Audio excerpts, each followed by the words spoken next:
What's up, everybody? Welcome back to your favorite New York Jets subscription podcast, Badlands. I'm your host, Joe Caporoso. It would not be a day that ended in Y if it wasn't an emergency podcast on the Badlands feed. The New York Jets have a new general manager. I got Connor. I got Will. It's not Lance Newmark. It's not Trey Brown. It's Darren Mougey, or the Mooj, as we're going to call him here until I decide to change that. We are going to react to the news. It will now be Glenn and Muji.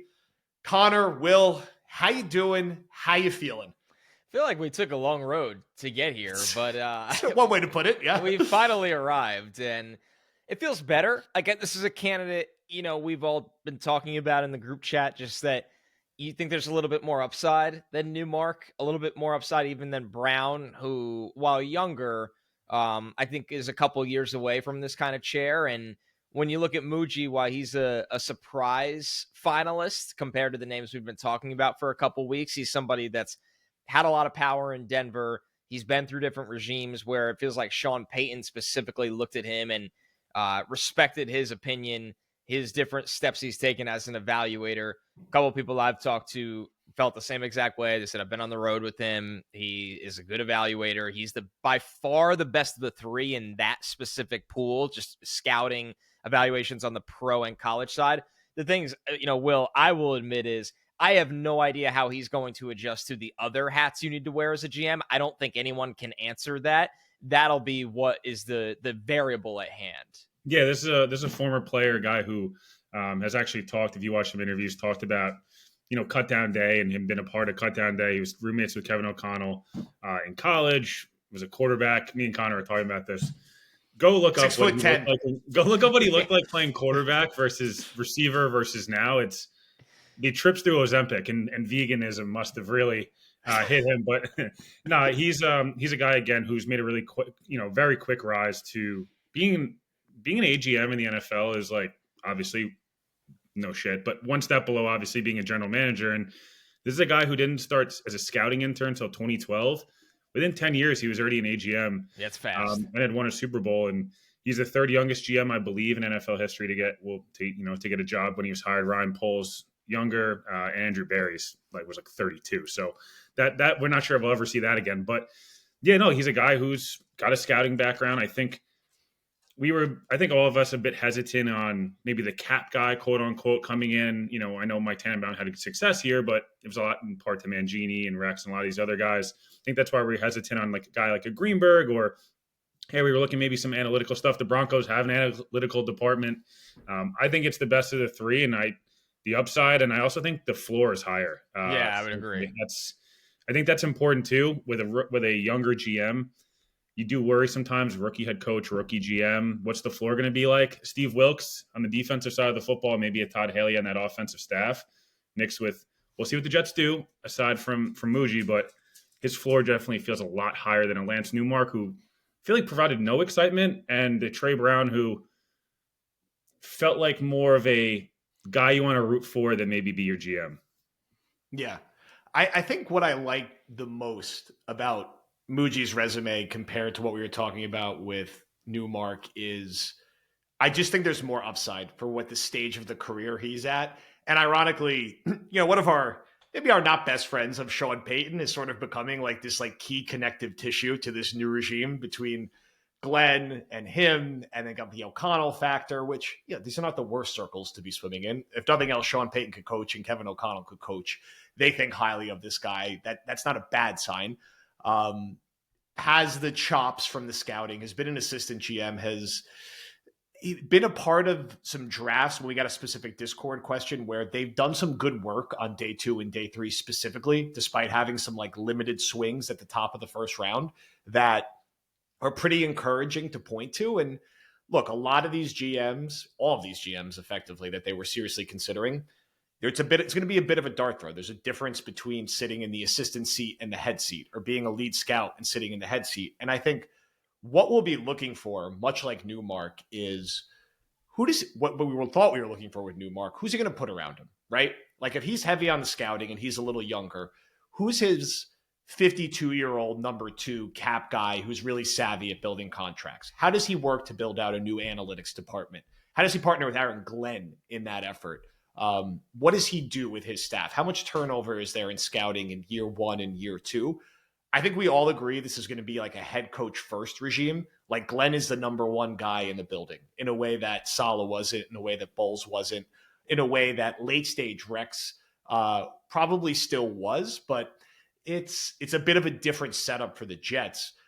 It seems like, you read the tea leaves, that Glenn maybe was not like ready to sprint into a marriage with Newmark and was like, you know what? I talked to a couple guys I consider mentors and friends, and they like this guy. And I feel like we're going to be on the same page about how we build a department and how we focus on certain elements and who the kind of people that we hire. I still feel like Glenn is going to be the strongest voice in the building, but I feel like as a GM, this resume and this guy feels like there's more room to grow. Whereas with the Newmark, it's like, this is kind of what it is. Like, he's with the Lions for a quarter of a century, and he was really Ben Johnson's guy, and I just wonder if that was just going to be a forced marriage. So that's why I think there's more upside. I'm not standing on the table being like, this is a home run hire. This is the guy we've been talking about for 6 months, because it's not, bluntly. But on paper, a step ahead of Newmark. And how do you feel, Connor, about how this structure comes together? What are you going to be looking for how he hires, the kind of people he's looking at? What are your preliminary thoughts after getting the Newmark files off your chest? Well, yeah, we'll get to that part in just a second. The number one thing I'll look for specifically with Muji, because now you have a coach that's doing the head coaching spot for the first time and really the front man of the organization with how his role has played a giant hand in the GM hire. A really young GM, 39 years old, that's been with one organization the entire time and handled a lot of roles, but still, where are you going to get some senior execs in to help you, right? You look at, this is such a layup comparison, but I think it's very apt and easy to draw to. When Brad Holmes came over from the Rams, and I remember when they made that hire, I was surprised.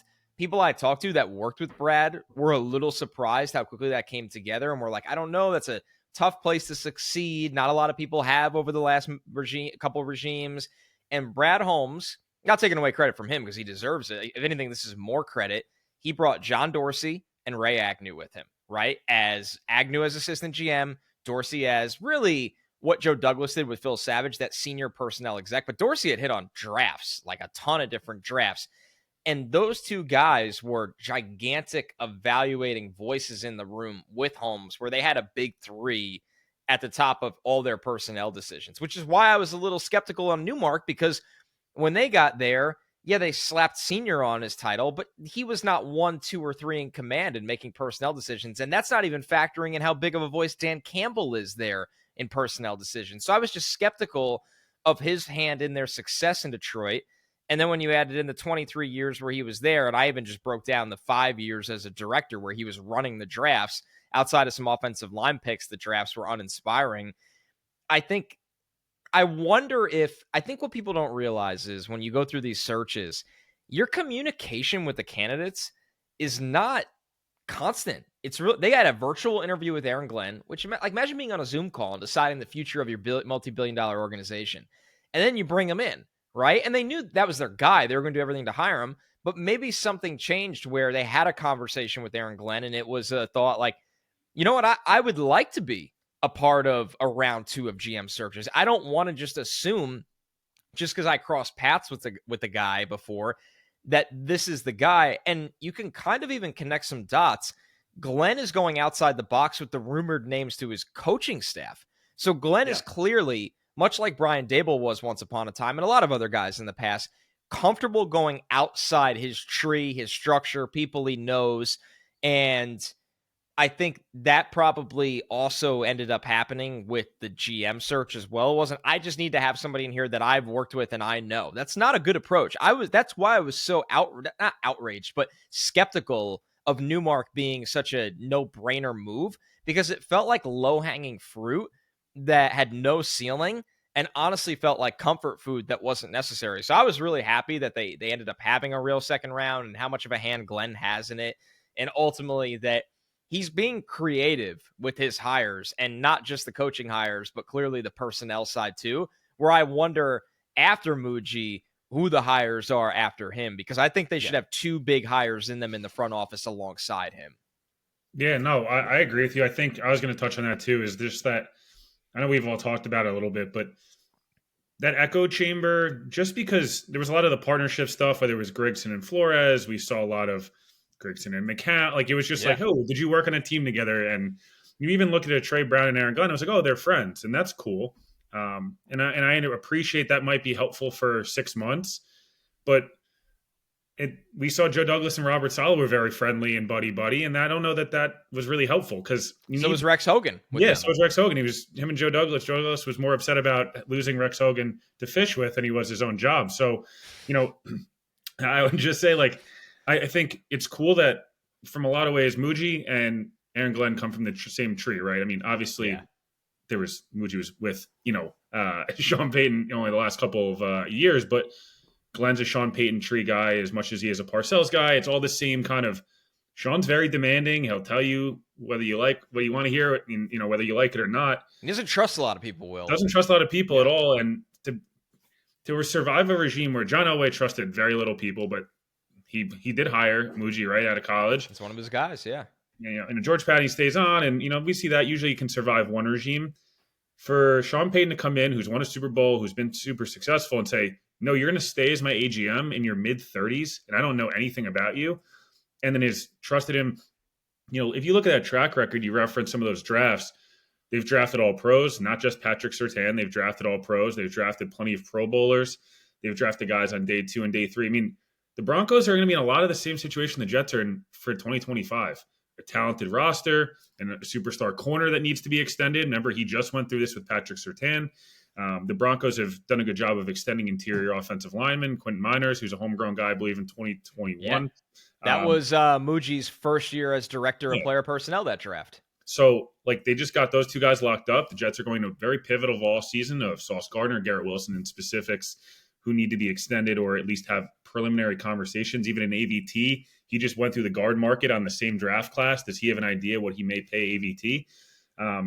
And they have the largest dead cap hit in the NFL, and they won 10 or 11 games in the hardest division of football last year with a quarterback none of us think is that good. But he didn't help draft him, and I just think he'll challenge Glenn a little bit. They probably have the same principles and same idea of how to build a team. Aaron Glenn talked a lot about this on the Pivot podcast with Ryan Clark and then those guys a couple of years ago. He said that he wanted to draft guys that represent the city, himself, and then the way he wants to portray his defense. So obviously this will be a full team thing, but there needs to be real conversations. He's the front man. Muji's going to be the guy that's going to be out there scouting. I once this thing is, announced on Monday, I really hope he flies down to Mobile on Tuesday. And I hope that would show me something of even if they're down there Wednesday, Thursday, or just Thursday in the game, that would show me a lot to be hey, the previous regime punted on this event and punted on the combine and punted on events that other than the owners meeting, which is frankly really irrelevant. I'd like to, fest. Yeah, it's a schmooze. I'd like to see something a little different of let's kick it off the ground running. Glenn can go hire his assistants. Maybe he doesn't need to be there, but let us see Muji down in Mobile and be boots on the ground. This is what I'm comfortable with. That's what I'm going to be doing going forward. Yeah, I think the optics around that coming off the previous regime would be really positive. And we, of course, got to give guys a little space. They're building out their staffs on the fly. There's going to be a lot of news over the next 2 weeks, more on the coaching side, I'm sure, offensive coordinator, special teams coordinator, defensive coordinator. And then I'm curious to see who the Rex Hogan, Chad Alexander hires are. Those roles will never replaced. Can you go outside the organization? What comfort zone are they leaning on? Is it someone from Denver? Is it someone from Detroit? Is it someone that they cross paths with in another organization? How does that room come together? Because that's equally important to how this coaching staff comes together. Although most of the chatter the next 4 to 5 days, I think, is going to be about the coaching staff. And then it's going to kind of quickly pivot to the Aaron Rodgers quarterback stuff. And there's a lot of chatter out there that Aaron Glenn's already told people he wants to keep Rodgers. I find it unlikely that those kind of things are that advanced at this point until the GM's Look who the sources of that information are. Yeah, I just feel let's get all these guys in a room together with the full new team before they don't have to make the decision tomorrow. We're already also probably want an offensive coordinator have a say in that too. Exactly, quarterback coach, all those things, and we're already getting questions is Darnold a real possibility here now because of the O'Connell relationship? I don't know if I'd skip that far ahead. It is still the Jets organization, but maybe the bridge is a little stronger there. But I just think we got to let the dust settle because, all right, we know it's going to be Glenn. We know it's going to be Muji. They got to build out their lieutenants. They got to build out their 2, 3, 4, and 5 in each of those spots. Then we'll have a better feel. But I definitely agree with like the right energy of like, hey, off season's off and running. Like we're going to be in free agency in like 6, 7 weeks. The draft is going to be here before you know it. So like, let's get some boots on the ground. There's positive energy and goodwill, I think, with these hires, with Glenn in particular, that will carry through to Muji to be like, all right, like clearly Glenn felt better about this guy than the direction they were going. We all don't know a ton about him, but Glenn's the front guy. He feels good about him. We think they're going to work good together. This is a younger guy who's got some upside, who could, he brings some of that scouting acumen, and we're going to see. We don't know if a GM's good until he's in the role, and how can he bring over some of that mid-round success that people have pointed out that Denver had. That's where the Jets have been killed. Like drafting Malachi Corley and getting nothing from him, drafting Michael Clemens and Max Mitchell and getting nothing of value from them. You have to hit picks round 2, round 3, round 4, round 5 that build out the middle class of the roster. And that's going to be a fascinating challenge for this new GM, for Glenn, for this new front office. It's been a winding approach, no doubt. This has been a weird offseason all around for how the coaching and GM searches have played out with how some of this news has dropped. Now you got Pete Carroll with the Raiders. Cohen ultimately lands with Jacksonville. Saleh could have ended up in Jacksonville. He didn't. The Jets, I think it's not surprising at all they landed Glenn. I think if you would have told people it's 100% they're getting Glenn, who are the 3 or 4 most likely people to be his general manager, I think if we all took a beat, Muji probably would have been in those 3 or 4 because you would have pieced together some of the connections. It just all, this week was weird because the Newmark stuff kind of came out of nowhere where it was like, oh, it's this guy? Like what? Like I thought he was Ben Johnson's guy. Like something was off and fishy there. And then it kind of quickly phased to these other 2 guys who I think Aaron Glenn highly likely was like, I'm more interested in going a little deeper with these 2. And this is clearly the guy who like bubbled to the top. So any final thoughts, Connor, and then Will, on this search overall, how this week played out, and then what are you looking for like next? What's the next big decision you predict happening, and what do you think that hire is? Well, I'll start with the last part. I would think that, offensive coordinator is something that you have to accelerate because it's a competitive market now with the Bucs out there, Liam Cohen going to Jacksonville. The Bucs are really, I would imagine, scrambling because they are just furious over this entire thing. So and to credit the Bucs, like there's a lot of offensive pieces there where that should be a very enticing job. I made the point in the Discord though this morning that I wonder, the Jets and Aaron Glenn are starting with a clean slate. He got a 5-year deal. That means an offensive coordinator could be stapled to him. That's big money and long-term security. We'll see if the Bucs, with the state of Todd Bowles' contract, are willing to do that for an OC. So point is, get the OC because the market's going to be competitive. I would say that, it should probably just be telling that Glenn came in when that new Lions regime came in and had a first-hand view of who the people were making the successful changes. I'm not going to say who, well, I have already said many times who I think is responsible, but they kind of just told you, right? Where they all of a sudden pivoted away from Newmark and went to a different direction. Glenn was there. He's not a Twitter account saying, well, I think he was responsible for this, and all these great things. Like Aaron Glenn was in the draft rooms and there in Detroit and all the meetings. And so I think that tells you everything you need to know. If you're questioning, like, how did this happen? Just kind of piece a couple things together and it's pretty obvious. So for me, this took a much more optimistic turn. I'm not going to sit here and tell you that I thought Muji before the winner was a top 5 GM candidate.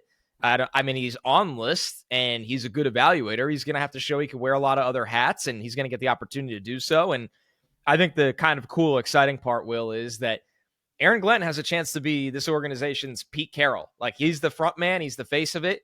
There's a belief in him from a personnel and coaching side. And as a guy with hiring power and giving him that autonomy, it can go poorly like anything else can, but there's also a chance it goes really, really well because he's been a star player, a star coach before. He's been a scout before. I like the fact that they're just giving him that floor. Yeah, I think they, in a lot of ways, if they were going to give him the Mike Vrabel deal, which in a lot of ways he got. Yeah. Lance Newmark was like, you just kind of were a little bummed out of like, hey, maybe he's gonna be a fine You're candidate. taking the ham sandwich. That's what you're Yeah, taking. just Yeah, like, yeah, yeah. oh, they Like, gave you this power, and like that's what you came up with. There were so many other guys. It's like, couldn't you have just pulled Ray Agnew or John Dorsey or even Ray Farmer? Like, would have been a bit like I would have been more of like, oh, at least he's been with the Rams, whatever. But I like the fact they brought more candidates in. I like the fact that Glenn was in the building yesterday, got to talk to the whole building, got to get a feel and get his feet planted, then do 2 GM interviews who he clearly look. We didn't hear about these guys until after Glenn interviewed the first time. So must have been at least some type of, hey, these are names. Look, they asked these guys in these interviews. It's not just what would you do with Aaron Rodgers and do you like him or do you think he's annoying? It's what kind of plan do you have for all these different things? And one of the questions I assure you would probably have been to Aaron Glenn, especially, or Mike Vrabel, who's going to be your GM? There was an open slot there. So, look, I like the approach. Again, Muji's a guy who I think Connor used the reference of 3 booms out of 5. Like, I feel the same way. I'm more optimistic about him than any of the people that got to second rounds. the boom scale. Yeah, the boom scale. Like, Newmark was a doom. I would, I don't know, Trey Brown, whatever. I'm not going to go down that road. So, yeah, I like the approach. I think one thing that I'm interested to see is we talked about that senior advisor. I'd like to see someone other than Phil Savage. And it's no offense to Phil Savage. It's just he could stay on, but I would rather somebody maybe that just hasn't been day-to-day in the org for a while now and just change things up a little bit.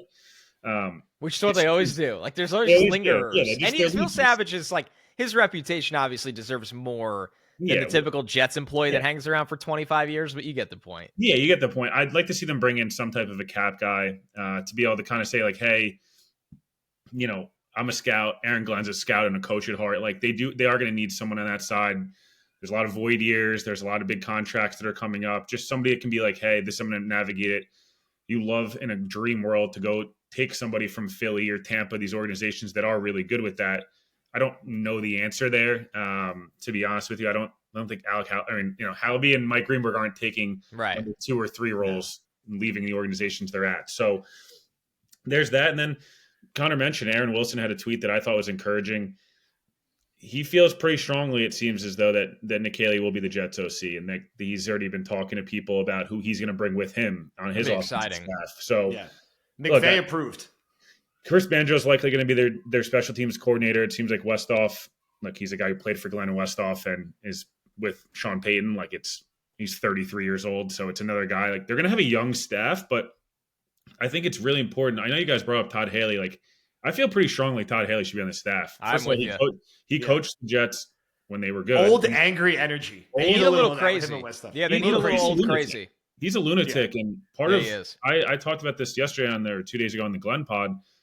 The country club thing is over here. Like, that's not a thing anymore. And if you want to enforce that, like, there's no bigger, like, especially on the offensive side of the ball, usually it's the defensive rah fat dude, like, running around with a beard. No offense to Rex. It's like yelling and spitting in your face. Like, Todd Haley's a receivers coach and a quarterback at heart. Like, and he's a lunatic. So you want to have balancing personalities on your staff. I'm curious to see what they do with Tony Oden and Aaron White-Cotton. Those are 2 guys I expect they will retain. At least there seems to be plans of those that would be the 2 guys, and they're the 2 best coaches on their staff for the last 4 years. So if you can retain some continuity of, like, Steve Wilkes is going to run the same front if that gets over the line, but a much more aggressive scheme in terms of wants to blitz a little more, wants to play more man coverage.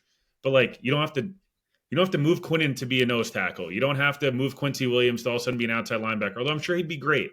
But solidifying the scheme you're going to run, your staff, and getting it done quickly, honestly. Like, me and Connor are flying down to Mobile in 3 days. And, I'm not trying to build up the Senior Bowl as if it's the make-all, end-all, but it helps a lot. And the Jets' best draft in our last 15 years is when they coached the Senior Bowl, and they actually, that's right. To be fair, they had 4 top 40 picks, but, like, they at the same time are 5 in the top 100. But still, you still have to nail it. So, and all in all, I like the hire. I'm optimistic. Again, the floor is high, and I think the ceiling is much higher than the other 2 candidates. I think you're just excited. Aaron Glenn's the face of this organization, and if you believe everything he says, which there's no reason not to at this point, that's a good thing. The Jets need to have a face of, like, stability, accountability, and all those big cliche words. But Aaron Glenn gets New York, and it's not just getting the city of New York. It's understanding the weight of the Jets jersey is very different than mostly in any other jersey in the league, maybe Dallas and a couple other places. So I'm, as you should be at this point in the year, optimistic. It's fresh blood. There's reason to be excited. But these guys got to go to work. This is a huge draft. It's a huge offseason, and there's really no time to fuck around, to be honest with you. Well, and Will, to piggyback off the really good point about the Senior Bowl, and it's not, the end all if they can't make it, because this week is going to be really, really Yeah, we'll have chaotic. guys that have been working here for 25 years down there. Don't worry. Right. But, I mean, you look at, Muji, 2021, they found Quinn Miners down there with the 98th overall pick in the draft, who's been a good starter for them. There's a couple of guys as well. Riley Moss was a 3rd-round pick that earned a starting job at corner for them. Obviously, Bo Nix last year. Chris Abrams-Drain was a 5th-round pick for them. So it's a pool. This is a guy that dips from old school scouting wells and new school. And I think that I agree. I think the Jets lost a little bit of that over the last 2 years, a little bit. All right. So stay away from Bobby Slowick, please. No interest. Yes, please yes. stop. Guess he won't be the can't believe he was getting serious head coach consideration. Anyway, we'll move past that. So GM emergency pod in the books. More to come as we react to the staff. As Connor and Will said, they will be at the Senior Bowl, so content coming from there. There'll just be a bunch of more stuff that hits over the weekend. The Discord show, a little Sunday AM coffee, some more reactions, some more mailbags. It's like 100 pods this week. If you're listening to this Friday, go buy your live ticket. April 11th, Printers Alley. They go for sale Saturday. We're only selling 100 of them. All of us, plus everyone else, will be there. Going to be a good time. Our first live podcast, so we're excited about it. The Jets have a head coach and a GM. We've done it. We finally came to the end. It's been a long wait. Thank you, everyone, for listening. We'll talk to you soon.